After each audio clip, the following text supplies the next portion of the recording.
Guys, akkam nagaa bilbila Samsung irratti appilikeeshinaa lama gizee takkatti yeroo takkatti fayyadamuu akka dandeessan ni beektanii?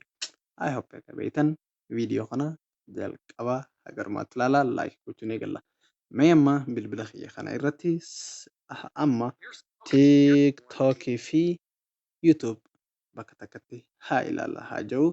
Okay, akkanatti recent home kana irratti cuqaasee mallattoo appilikeeshinaa kana irra cuqaasee sanbooda split screen view hojuu irratti ni cuqaafa.